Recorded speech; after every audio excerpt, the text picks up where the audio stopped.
The number one risk to our planet is widely unknown, yet it is not some secret conspiracy. It's just a bit more complex than Kim Kardashian's Instagram feed. It can actually be easily understood, however, if you take it in pieces, and there's only one place to begin, with the sun. So what can the sun do? Let's make it simple and start with the last time the sun did something we hope we don't see again for a long time. Well, today we have global connections, power grids, cell phones, the internet, but the world did not look like this just a few decades ago. And if you go all the way back to 1859, you would have found telegraph wires in the most developed and advanced parts of the world, but that's about all there was connecting them. We didn't have a way to monitor the sun the way we do now. We were limited to using filters and reflectors. But even then, we could not see in ultraviolet wavelengths and X-ray like we can today. If we could have done that back in late August of 1859, then we would have known a storm was brewing. Richard Carrington was watching the sun in the limited way he could, and if not for him, we might not know what happened next. A massive solar eruption, now known as the Carrington event, blasted the Earth with so much energy that the telegraph wires caught fire. Operators got shocked, and when they unplugged the machines, the telegraphs kept transmitting. There wasn't anything else to destroy. But what if such a thing happened today? Power grids, satellites, communications, and information systems, all at risk from the energetic particles and associated electromagnetic effects of these solar eruptions. Back then, nobody had electricity, so the Carrington event was mostly a minor inconvenience to those wanting to send a message. But imagine if today the world went dark all at once. In a crisis, store shelves are empty in hours. ATMs, gas stations, refrigeration, banking, water pumps, cell phones, air conditioning, central heating, not going to work. This isn't like resetting a breaker, the grids, transformers, everything's fried.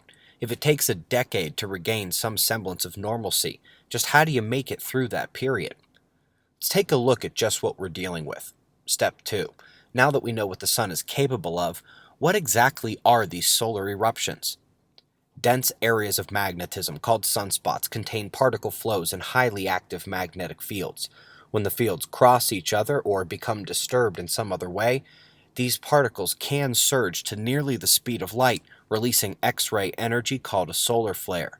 This can have energizing effects on our technology, but the ozone and atmosphere do a good job protecting the surface of the Earth. The particles that can be ejected are another story. Those can be planets worth of material, all highly energetic and moving at hundreds of miles per second, not miles per hour, hundreds of miles per second. Those are coronal mass ejections, CMEs, and CMEs are what we're talking about here. CMEs tend to be as big as their corresponding solar flares, and from lowest to highest, solar flares get rated A, B, C, M, and X. These are on a logarithmic scale of energy, and we really don't have to take too much notice until we hit M class. Keep this in mind for the logarithmic scaling. An X1 solar flare is 10 times bigger than an M1, and so on up the scale every 10 levels. This is important for part 3, understanding that Earth is tremendously vulnerable to the sun right now. The Carrington event was at least an X20, and most solar physicists say much bigger. We weren't quite seeing that a decade ago in the early 2000s, but X10s occurred even into the middle of the decade. A few satellite glitches took place. One grid blew in Sweden. That was near Halloween of 2003. In 2011, the sun got active again, but only up into low X range for the most part. X6.9 was the largest flare we had. That continued through 2013 with only one real technological event of note. The SkyTerra station had problems during an X3 event in March of 2012, but not much happened here on Earth. Makes sense, 5 to 10 times weaker solar activity than the previous decade. Then the sun began quieting down, and everyone, including myself, mistakenly thought the Earth could take a little snooze on this aspect of natural disasters called space weather. But in June of 2015, the less active sun was still putting out CMEs, and even though the flares were 10 times weaker than a few years earlier, 100 times weaker than a decade before, the geomagnetic storm that hit Earth late in the month was at the second highest level on the charts, and among transformer fires and power issues, they had to shut down the airspace over New Zealand due to radar failures caused by the geomagnetic storm. Then, the solar flaring sort of shut down for a while, but a usually minor space weather maker known as filaments continued to erupt. These can produce large CMEs, but they have to be large themselves. These were small, just like the CMEs they produced. Nevertheless, despite being puny space weather, the U.S. East Coast had systems malfunction during the impact and storm events, and hundreds of flights were delayed. Telecom, internet, more power disruptions occurred. 1 month later, we had a different kind of space weather still. Dark corona holes seen here putting out super fast solar wind, which can act just like a CME.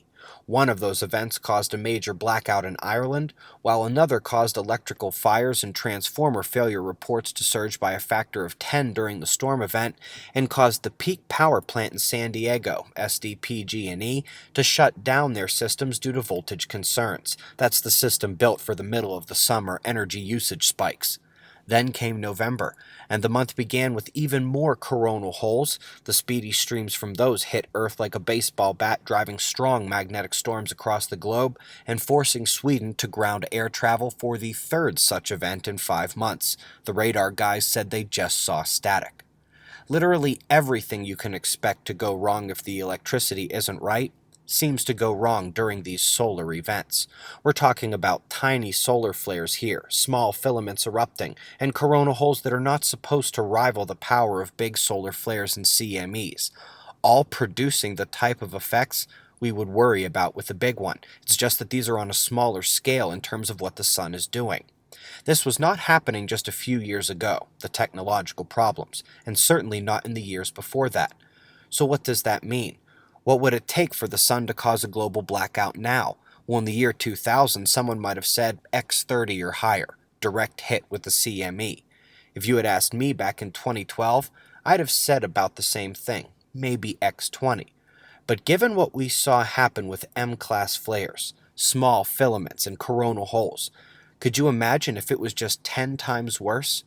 What if 100 times worse? An X5 solar flare in CME is something the Earth should handle without much more than some pretty auroras in the sky, but that is 50 to 100 times stronger than what took us to the edge of global effects multiple times in the second half of 2015. Can we handle an X10? Can we handle an X1? Is this trend of vulnerability going to continue? Will we see C-class flares dropping power grids? The better question is, why is the Earth so much more vulnerable to the sun now than even just a few years ago? Well, among the few who are looking into this question, there are two prevailing ideas. First, remember the sun has been weakening in its activity in general, causing calmer conditions throughout the solar system. Perhaps even a smaller CME presents a big change in those conditions, meaning that small solar events can act big at Earth. That's the first idea, but the second involves Earth's magnetic situation. Earth's magnetic poles are actually shifting, and as that happens, Earth's magnetic field is weakening. This is important because it is our shield against the sun and supernovas and other scary things from space. Let's take a look at a video lesson on this exact subject called 5 Truths About Earth's Magnetic Reversal, the weakening of Earth's protective shield against these solar events. Let's see about Step 4, Earth's weakening magnetic field and the magnetic reversal. While Earth's magnetic pole shift doesn't exactly make the mainstream news headlines, it's not exactly a state secret either. For more than a decade now, scientists have been publishing evidence that Earth's magnetic poles are in the process of reversing. In 2003, the public got a huge leap in learning as NASA published their foundation article on how Earth was changing in this way. They plotted every position of the North Magnetic Pole over the last 175 years, and we can see that the 1831 to 1904 pole migration during the first 73 years was fairly normal, but that it was followed by a much larger jump over just 68 years and then jumped that same distance in only 29 years. The pole had been moving slowly for hundreds of years, seen in purple, pink, and red. But then the 1900s come along and we go orange into yellow and green. The North Pole has certainly begun to shift. And while the south magnetic pole is moving more slowly, it is definitively shifting too, and has now left the continent of Antarctica, coming up in the southeastern Indian Ocean. Now the North Pole's position was not easily discernible on the Mercator map, so we'll switch to the Arctic view, zooming in so we can see that the North is breezing by the actual geographic pole as it speeds up towards Siberia. Please notice that the distance jumps get smaller there at the end. Also notice that those are predictions rather than actual readings. And the past 3 updates to these databases have all predicted that slowdown incorrectly. So let's not allow that apparent slowdown to fool us this time. The poles are shifting faster and faster. Part of Earth's magnetic system is the magnetosphere, Earth's magnetic shield. As if the shifting poles were not enough, we notice a progressive weakening of our shield similar to the pole shift. It's weakening faster and faster and faster. As of the year 2000 update, our field had lost 10% of the strength it enjoyed before the magnetic poles began to shift. And since then, we have noted further weakening, large breaches in Earth's magnetosphere, and then more weakening. In fact, as of late 2010 or early 2011, Earth's magnetism was down 15%. That is not exactly a great trend you want to see, and it continued with the 2015 data as well. As these poles continue advancing, the SWARM mission has taught us that the trend of magnetic field weakening is continuing as well. So where are we now here in 2015? 17%? 20%? More? While we're talking about the strength of the magnetic field, please know that it is not homogeneous across the planet. There are 3 areas where stronger protection is afforded to our planet by the fields above. One of those is centered in northern Canada, peaking out around 60,000 nanotesla. A slightly stronger field can be found above Siberia, and the strongest field, nearing 70,000 nanotesla, is atop the southern magnetic pole. However, there is a weak spot as well. The South Atlantic anomaly, where the field protection drops to less than 20,000 nanotesla, and where the Van Allen radiation belts dip into the upper atmosphere during solar storms, and where the cosmic ray reading record was taken, is quite the thing. SWARM is already detecting single event upsets around the world, with the majority coming in areas where the magnetic field is weakest. Far fewer overtop the area where the strongest fields can be found. So not only are the magnetic poles shifting faster and faster, but Earth's magnetic field is fading faster and faster. You would think a magnetic reversal would occur with one pole going in one direction and the other pole moving around the opposite side of Earth, keeping the poles pretty much on opposite sides of the planet, but that is not what we have here. The North Pole is heading across the Arctic towards Siberia, while the South comes up from below Australia. Because the North Pole is moving faster, their meeting place appears to be below the equator near the Indonesia Bend. This is also important because in February 2014 we posted the video called Disturbance Under the Ocean. The South Bali buoy, which was removed from public record the day after that video was made, was showing a dramatic seafloor rise of thousands of feet, indicating something was happening below our feet, and it happens to be where both poles are moving. Even more interestingly is the opposite side of the planet. The Earth can't have north and south poles in the same place, so if one shall remain at the South Bali buoy, the other one should pop out somewhere around here. I say somewhere because the magnetic poles are almost never exactly on opposite sides of the world, so it would be this general area over to the left, just between the Bermuda Triangle and the South Atlantic anomaly. Best guess for which one of those would get the pole is up to you, but the fact remains, our poles are shifting towards one another. Let's quickly pause here to dig deeper. Those new pole positions are actually not randomly situated on Earth. The pole place near the Caribbean sits between the weak South Atlantic magnetic field anomaly and the Bermuda Triangle, a magnetic anomaly east off the southern United States. The place where the poles are meeting is between those strong Australian fields and the Dragons Triangle, a magnetic anomaly similar to the Bermuda Triangle. At some point, you'll want to stop ignoring coincidences like that, but back to the show. Unfortunately, the end result of magnetic reversals is not such a happy tale for our planet. Our magnetic field protects us from the sun, which would strip our planet's atmosphere without the protection. Wei et al. Brilliantly correlated each of the previous great extinction events on Earth with these magnetic reversals.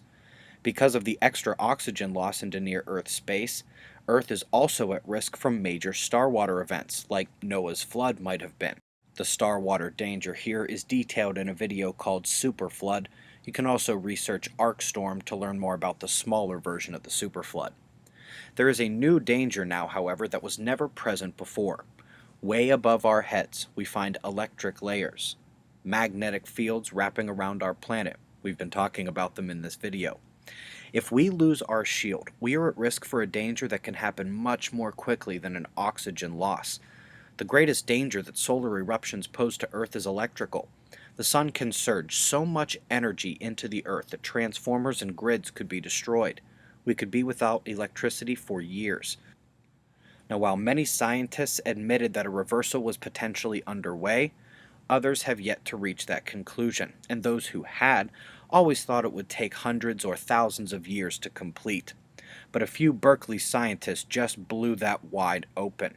In case you couldn't tell from the pole movement speed and the speed of the field weakening, at these rates of change, we don't have hundreds or thousands of years left. The official word is that reversal can happen as quickly as 80 years, a human lifetime. We're already 100 years into this one. Look, there's no sense in being afraid of any of these things. That won't help anyone. But you should ask yourself, are you willing to bet on the Earth stopping in its tracks and reversing this cycle? Or is this shift and the speed with which it is hastening something you wish to care about? Millions of years of patterns, decades of observable data with the increased solar effects as our shield weakens. Well, what will be happening to your body as the sun has its go at our planet and our electrical way of life? Again, many people don't know about it, but the data is out there. Strokes, heart attacks, blood pressure, migraines, seizures, and more can all be affected by these solar storms. So what happens when our protection continues to fade away on a global scale? Now, if you have half a logical brain in your head, you're probably asking yourself why you haven't been hearing about this on the news. Well, technically you did, or you could have, assuming you've read everything that comes out in the science realm every day. Nobody's making a big fuss about this because it requires you to know about a lot of different topics, and even if you do, this topic has the ability to cause panic and fear. So what do we expect, the government and the news agencies to do anything remotely close to starting a riot? Of course not. The highlights to take away here are that Earth's magnetic field is now weakening 5% per decade rather than 5% per century, and it's probably speeding up still. The evidence can already be seen in the space weather effects on the airline industry and can even be seen in the weather. If the math and observations hold true, and millions of years of magnetic reversal patterns on Earth continue, the consequences could be dire. So let's say you want to know more. What do you do now? We made magnetic reversal with one goal: to put all official data on this topic in one place, give you the resources to investigate for yourself, and attempt to clearly communicate the most important points. Some of the facts you heard about here are in that list just below the videos, which are just pretty to look at. Each one of those fast facts can be clicked on to learn more from the original source of the information, and below we have all the media coverage and publications on the topic, just proving this is not a secret. All of those, of course, are clickable as well, so you can go dig your own rabbit hole. But that will only give you the foundation. A good place to keep up with what's happening now is spaceweathernews.com, built to be the one-stop shop for monitoring the sun and its effects on Earth. The news feed tracks significant news, and the daily reports on space weather, the Earth and Sun, come out at 6:30 a.m. Eastern Time, 365 days a year. To know what we're reporting and to understand all the charts and graphs on that page, you'll first need to click What is Space Weather, where you can become a space weather expert in just 1 hour. It's video learning designed for ages 17 and above. You can get free alerts via our Twitter feed, always the first place we update a major event, and you can go back and find previous daily videos at that link here. The daily news videos also appear at the top of suspiciousobservers.org. I recommend everyone watch the free daily news. It's only a few minutes. And also, take in the wealth of free material that can be found on this website homepage. Now, there is more if you want to dig deeper, and it's about 200 DVDs worth of material for the price of a Big Mac. But you don't need to spend a single cent to understand that from June to November of 2015, we got years worth of solar storm effects on Earth, which might normally just mean the sun was extra active, but in fact, it was 10 times weaker than it was just 3 years ago and 50 to 100 times weaker than it was a decade ago, yet the Earth still trembled. Our protection from those solar storms, our magnetic field, is fading, and that is not at all a coincidence.